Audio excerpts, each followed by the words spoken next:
What's YouTube? Today I'm back with another video, and today I'm going to be talking about the top 30 players in the entire YouTube community. I've been seeing a lot of YouTubers reacting to this top list in my recommended, and if I'm being honest, this was not accurate at all. He missed a lot of people on this list, so I decided to do a top 30 instead of a top 10, so no one's missing out, and a more accurate one. So I hope you guys enjoyed this video, and let's get straight into it. Starting off this list on number 30, I gotta start with the man, the myth, the legend, Fly Reacts. He's a meme in the community, but Fly has actually gotten better. Even though Fly cannot shoot due to his bench shooting form, his hustle is respectable, as he tries and goes for every rebound and dives for loose balls. I just wish Fly used his 6'3" frame to his advantage, but I guess we have to wait until June to see how good he really is. Fly loves his crowd dribble and his running hook shot. He's a really underrated playmaker as well, as even Cash admitted that his playmaking skills are high.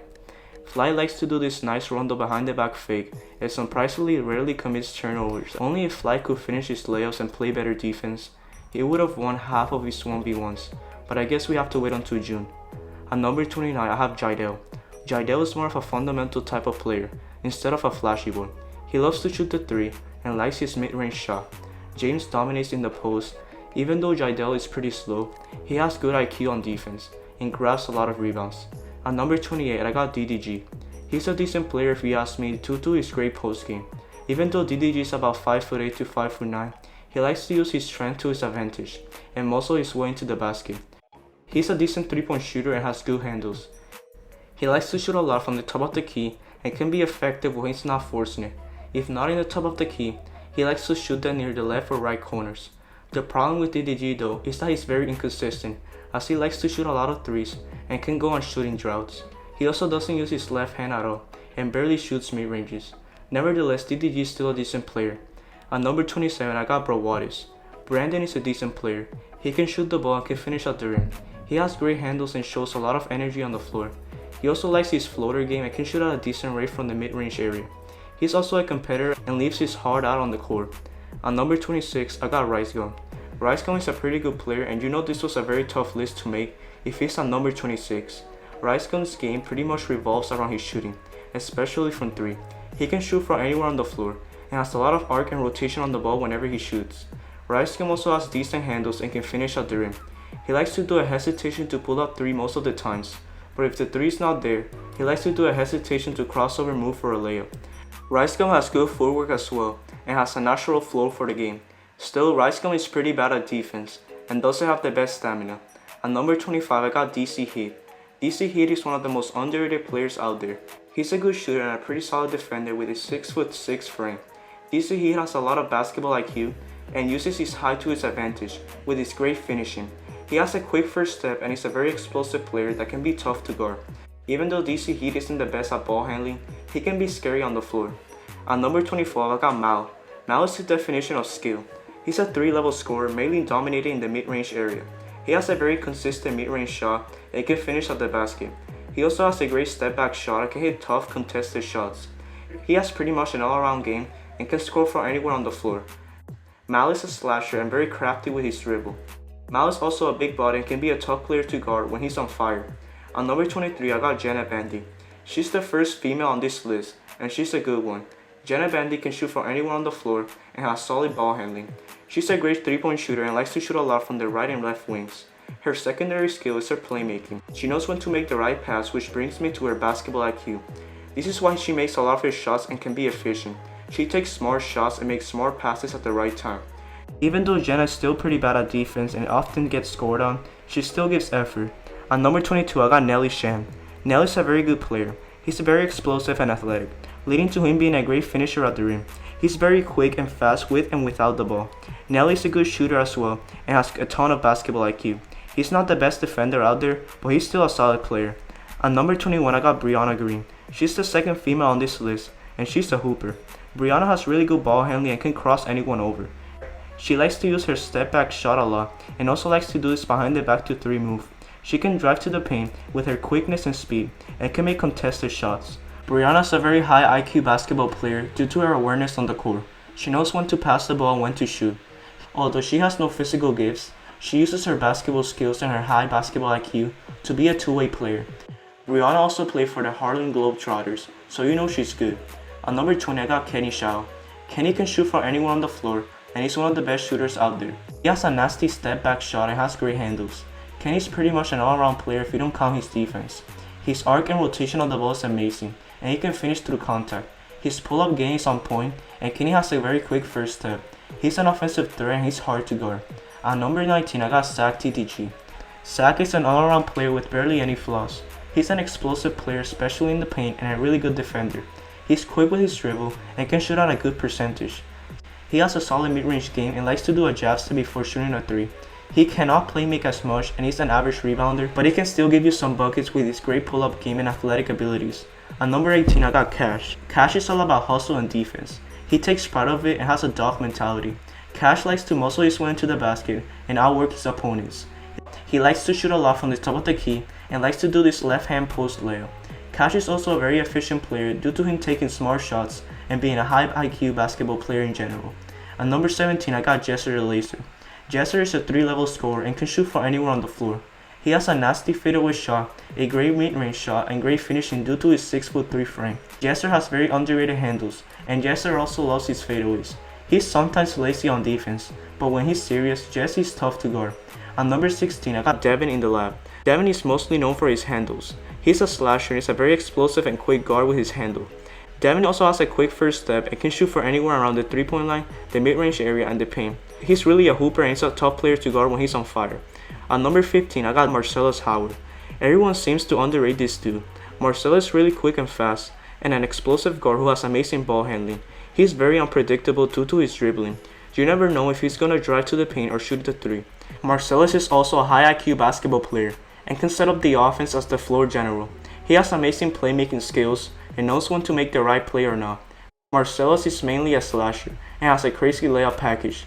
Even though he's a horrible rebounder and not a good defender in the paint, he can still be a sharpshooter and a great perimeter defender. At number 14, I got Ty the Guy. Ty is pretty much an all-around player. He can shoot from anywhere on the floor and can finish at the rim. He uses his height to his advantage and has lockdown defense. Ty also has a nasty sidestep and a nasty fadeaway shot. He can be unguardable when he's trying, because he sometimes isn't. He's very athletic and has a lot of confidence. He can finish at the rim and can be scary when he's on fire. Ty has a winning mentality and is a straight up dog on the floor. At number 13, I got Duke Dennis. Duke is another player who knows how to use his height to his advantage.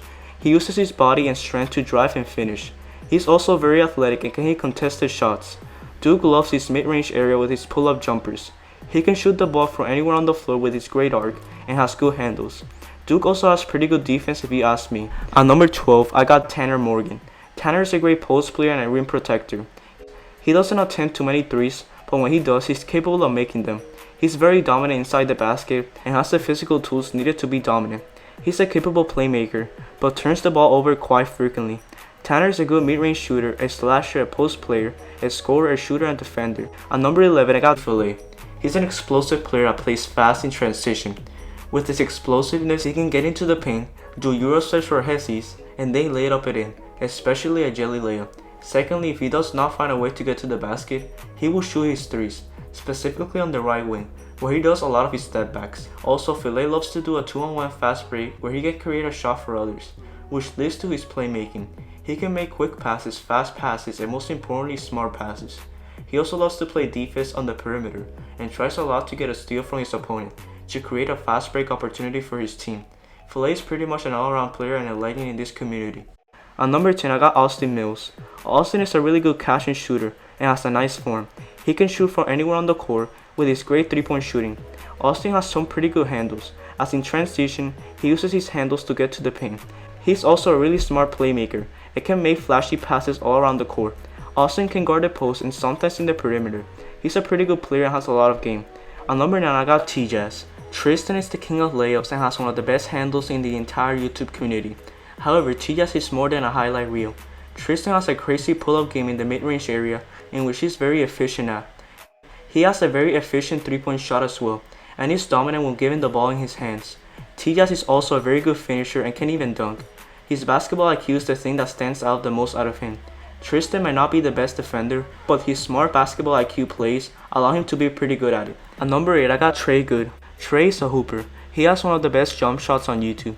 He's very athletic and has great defense as well. It was tough to put him at number 9, but there's way too much talent on YouTube. He has great handles and can hit moving contested jump shots. Even though Trey hasn't hooped a lot as of recently, he's still one of the best players out there. At number 7, I got Jeremy Jones. Jones has a no give up mentality and he's a hooper. He can shoot the ball and has pretty good defense. Jay Jones is a very quick player, especially with the ball, and he's a tough player to guard due to him hitting contested shots. He kind of reminds me of Jimmy Butler, with his all-around impact and his defensive effort. At number 6, I got LSK. LSK is a 6'10" forward with an all-around game as well. His height allows him to shoot over anyone and can also dunk over anyone as well if he contests. He's also known for being a good shooter for anyone on the floor. This includes the mid-range area, three-point area, and even the half-court area at times. LSK is a good defender with his long wingspan. LSK also has a nasty fadeaway shot and a good mid-range game. He's a very dominant player, but at times he might be slow and can deal with injuries. LSK is still a good player no matter what. At number 5, I got Bone Collector / The Professor. As you guys know, both of these guys have very similar playstyles due to their insane street ball mentality. They are both known for their ridiculous ball handling and great mid-range game. There cannot be a list on YouTube without adding these two. Both are extremely dominant and quick with the ball, breaking ankles and embarrassing opponents. At number 4, I got Brandon Armstrong, also known as BDOT. BDOT is an OG in the basketball community. His basketball impersonations are crazy good and he's been doing big things. However, he's bigger than an impersonator. BDOT is actually pretty good at basketball. He's a 6'1" guard who can shoot the lights out. He's a 3-level scorer, mainly volume shooter. Brandon is a great 3-point shooter and has clamps on defense. BDOT is a very quick and explosive guard who has played professional basketball before in Australia. He was pretty good in that league, averaging almost 20 points per game. Even though he didn't make the NBA, BDOT has shown that he can play at an elite level and can be an efficient scorer. At number 3, I got AJ LaPrey. AJ is a great all-around player with good handles and a really good jump shot. He's really good in the post and a really good shooter. His pull-up mid-range game is his most dangerous spot on the floor. AJ is a really nice playmaker as well, with high basketball IQ. Defensively, he can guard the perimeter with his length and athleticism. AJ can guard the 1 through 5 and is a very versatile player. At number 2, I have SOLLUMINATI. Sol is a very good player and a very consistent shooter for anyone on the floor. He likes to shoot a lot from the top of the key or on the wings, and has a deadly jab step. SOLLUMINATI can hit tough contested shots and he can finish at the ring with ease. However, there's still one more player in my opinion that's still better than SOLLUMINATI, and that's number 1, FRIGA. FRIGA may be one of the most well-known NCAA Division III athletes in the country. He has a smooth pull-up jumper and has great handles. Devontae is pretty much an all-around player and can slash. He's very athletic as well and he's very efficient. Devontae has a lot of basketball IQ, leading to him getting an offer internationally. He has a crazy work ethic and he's doing big things out there. And that concludes the video. What do you guys think of this list? Make sure you leave a like on this video if you enjoyed it and subscribe for more basketball content. I hope you have a great day. Peace out.